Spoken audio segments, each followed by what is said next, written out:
안녕하세요. 오늘은 146번째 책을 소개하려고 합니다만은 이제 저희 서재실도 이렇게 듬성듬성 책꽂이에 비어있는 공간들이 있습니다.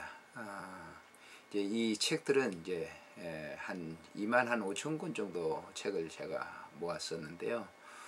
이제 목회 은퇴를 이렇게 하면서 책들을 다 이렇게 시집을 보냈습니다. 물론 이제 폐지로 버린 책도 있지만은, 그래서 이제 마지막 남은 그런 이제 이 사무실에 책도 하나씩 다 정리를 하고 있어서 지금 공간에 이렇게 비어 있습니다. 그러나 이제 책 서평은 계속 하게 될 것입니다. 뭐 사서 하든지 또 하게 될 것인데, 오늘 이 책은 이제 머물지 말고 흘러라라고 하는 성자 이제 안젤롬 신부님, 독일 분이시죠. 이 책은 이제 이 책뿐만 아니라 이분이 이제 쓴 여러 권의 책들이 우리나라에서도 이제 많이 이렇게 팔렸습니다. 근데 이 책은 이분이 이제 한 그러한 그 이야기들을, 그 글들을 모아서 이제 엮었는데요. 안톤 리테나우어라고 하는 분이 이 책을 갖다가 여러 권에 있는 책들을 갖다가 필요한 글들을 모았다고 이렇게 볼 수가 있습니다. 뭐 아시겠지만은 안젤롬 그린 이 신부님은 유럽인들에게 털보 신부님으로 친숙한 안젤롬 그린은 독일에서 정신적 아버지며 영혼의 인도자로 불리우고 있죠. 1945년 출생하여서 성서와 사막교부들의 가르침, 융의 분석심리학을 연구한 신학자로서 현재 독일에 있는 베네딕토 수도원 원장을 지내고 있습니다. 300여 권의 책을 펴냈고 전 세계에서 1,400만 부 이상 판매되면서 지역과 종교를 뛰어넘는 많은 독자들의 영혼은 깊은 울림을 주고 있는 책들이죠. 저도 이제 몇 권의 책을 읽어봤지만은 이분의 책은 상당히 이제 영적으로 뛰어난 그런 그 분야에서 책을 이렇게 썼다고 볼 수 있습니다.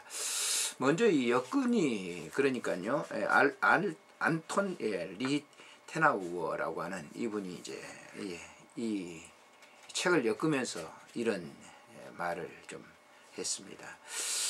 길 떠나는 사람들에게 많은 동화가 소원을 이야기합니다. 그러나 동화는 사람들의 실제로 좋고 바람직한 것이 무엇인지를 미처 모르고 있다는 사실을 들려줍니다.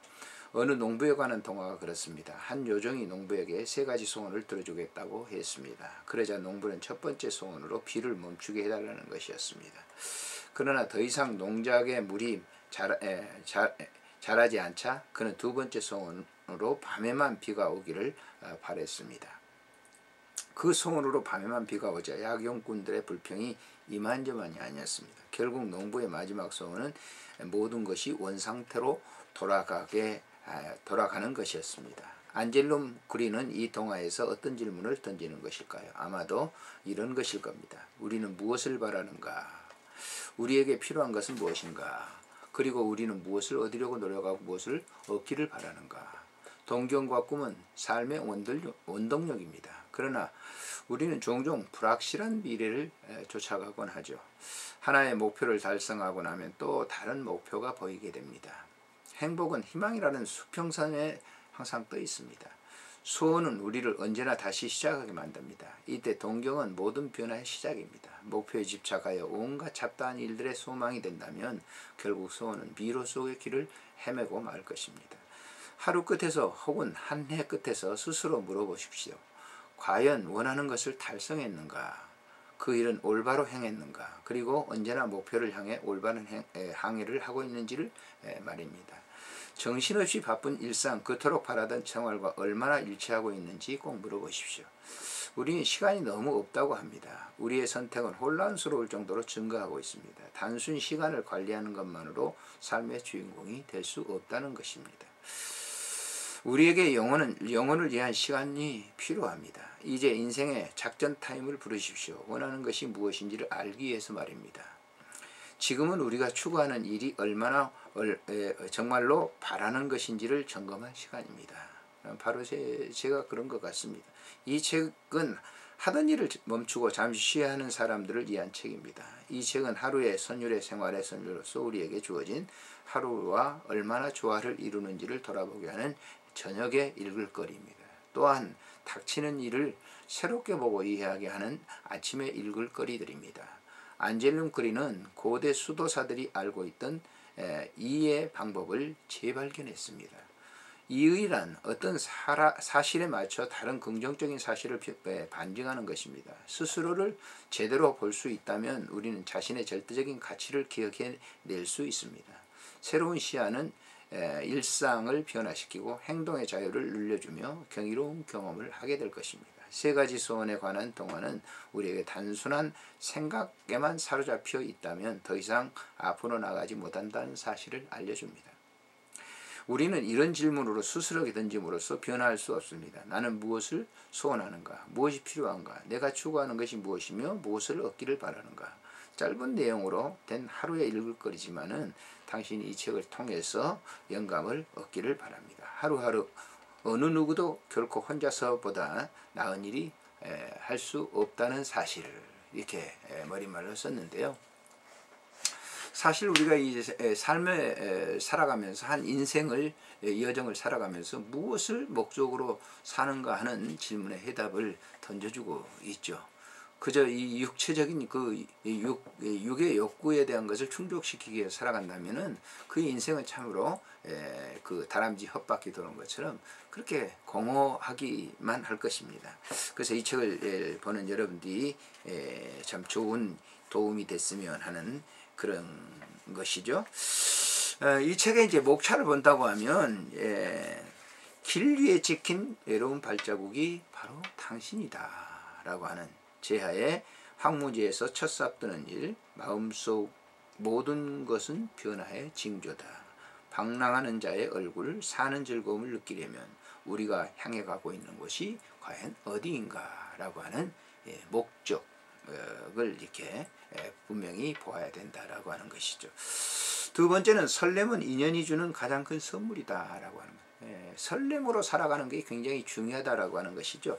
조화를 이루는 사람, 기다림과 기대감, 타인을 바라보는 방법, 사랑으로 변하게 할 수 있는 한 가지, 사랑은 놓아주고 존중하는 것, 언제나 홀로 남는 자, 벗의 가장 순수한 모습을 기억하라, 소통 없는 우정, 우리는 친구로서 헤어지게 될 걸세,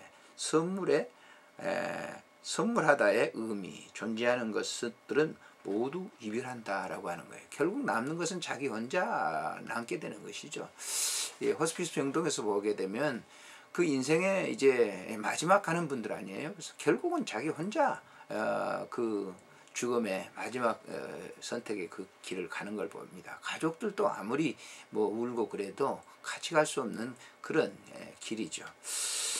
세 번째는 마지막까지 걸어갈 때 꿈은 현실이 됩니다. 세상에 남기고 싶은 자치, 배를 만들려면 바다를 가르쳐라.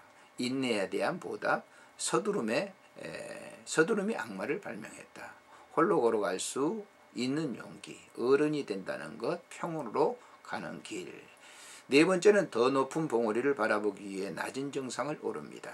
아무것도 가지지 않는 자, 고통에 귀 기울이기, 생각과 싸우다, 슬픔에 벗어나는 마음가짐, 나태의 징후, 자기 안에 존재하는 적을 사랑하라. 인생에서 가장 어려운 과제가 뭔가, 타인에 대한 판단에 대해서 소개를 하고 있습니다. 이런 글들은 좀 생각하면서 읽어야 되는 그런 글들입니다. 그리고 다섯 번째는 스스로 걸어갈 때 당신을 쉴 수 없습니다. 일과를 끝내고 옷을 벗다. 죽음에 대한 두려움, 누구도 침입할 수 없는 방, 자잘한 내 이름을 신이 불러주는 곳, 텅 빈 손 안의 자유, 기도하고 일하라. 천천히 걷는 사람, 물고기를 기다리는 어부, 깊고 고요한 바다를 닮아라. 신과 마주 앉았다라고 하는. 결국은 그 사람이라고 하는 것은 죽음이라고 하는 그 터널을 향해 가는 것이죠. 그걸 통과하는 그러한 이 삶의 그 과정인데요. 그것을 잘 이렇게 요약을 해놓은 것 같습니다. 머무는 순간 낡은 것이 되어버리고 만다. 어른은 과거를 놓아주는 사람, 죽는 순간 가장 크게 깨닫는다. 밝히는 힘과 숨기는 힘의 겨루기, 바꿀 수 없다면 사랑하라. 오전과 오후의 법칙, 인생이 물어야 할 마지막 질문이 뭔가라고 하는 그런 겁니다. 안녕히 계십시오.